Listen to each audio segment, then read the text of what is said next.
what I like about this, I had to make a copy of each page so you get the full thing. That's what a mission would look like. Just see, the ones in red are the ones I was in. That one, this one, and this one.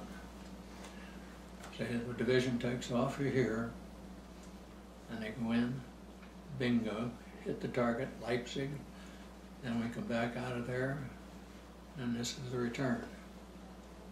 Get back to England. And this one, these two weren't too bad, but this one we couldn't get our landing gear down, the right landing gear. So the engineer and myself got in there and straddled the Bombay doors and cranked it.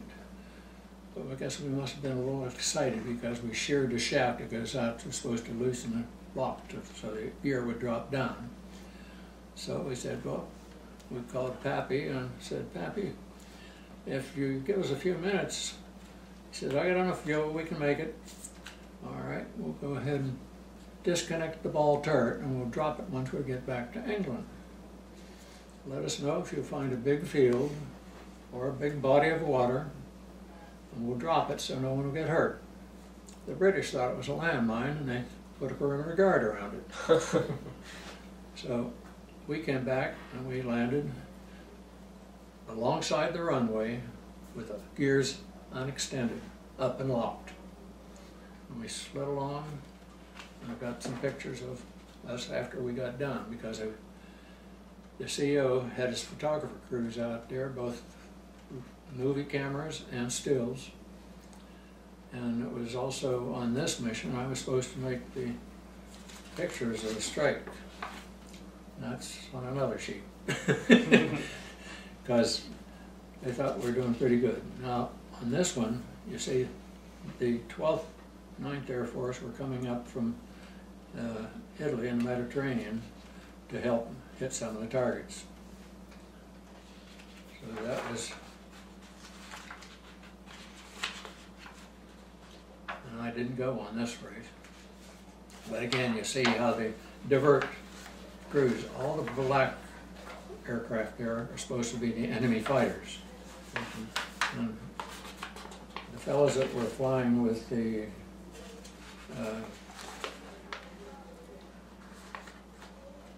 their turrets, they had double guns in both the chin, the ball turret, and the top turret. And they could sight on the gun sight on there as per their recording coming in on their sights, and most of the time they got the target. I was handling what's called a free gun, just like that. And those are 50 caliber shells. I have one to show you out here. And this, I thought it was a very good article.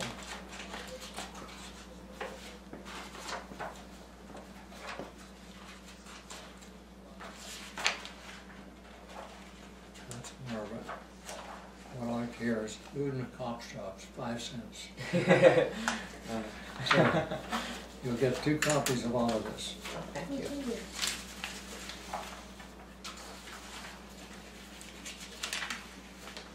And this sort of tells you our individual crews.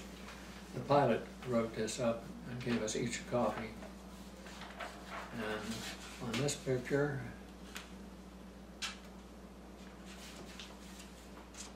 that's me there, on the center here. This was the radio operator. This was the ball turret guy. This was the tail gunner. This is the other waist gunner. This is a pilot. He was the old man. He was 24, so I called him Pappy. Co-pilot and navigator, co-pilot, top turret, and this is the other waist gunner. And after the crash landing, that's the way it looked. And I'm the one who didn't put my hat on. And this was our last mission. I was the tallest one in the crew, and I was back there. You see, we had, I should have made a picture of the flak vest. Flak vest would drop on like a catcher's, It would come down like this and cover your groin, and hopefully it would stop shells. I had no problem to see if it would. And these were some of the pictures we were taking. I had a K-12 camera, and they wanted me to take pictures of strikes.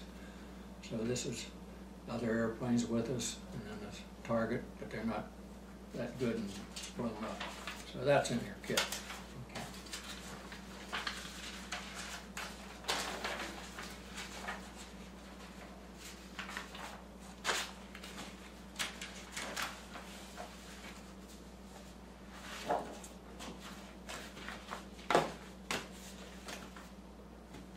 Now what else you want to know? Did I do all right? It's only quarter to You did 2. great, yeah. Yeah. It doesn't, yeah, but everything works.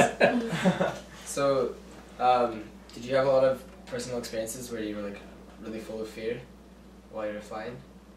Some reason I thought I was indestructible. Nothing's going to happen to me. Really? And it did. Oh. I got thrown up against the side of the airplane, and I had split my eyebrow, and I had to go in the hospital for overnight. And that was all. So how'd you get thrown up against the side of the airplane? Evasive action. So you're just like going side to side and up and down a lot? So you Up, just down, hit- over, whatever. You hit and drop wash or whatever they want to do to get out of the way. And that piece of flak there, Yeah. that shell comes up from the ground and it splits all apart. Mhm. Just drop them on the floor, Dave. Thank you.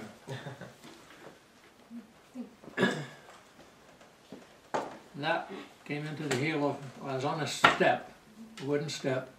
It came through the side of the airplane, through the wooden step, through the heel of my shoe, and then buried in the shoe. It did not cut any socks, because while we were flying, you had to fly warm. So you'd have your winter underwear, since we were in the winter. On top of that, we had an electric heated suit. And you had plug-ins for your hands and your feet. Wow, that's cool. And I talked to one of the older fellows when we first got over there, and he says, "You got any plugs?" And I said, "What the hell are you talking about?" In case your hand starts getting cold, means you have a broken wire in there. Same thing with the feet. You pull that out, put your plug in.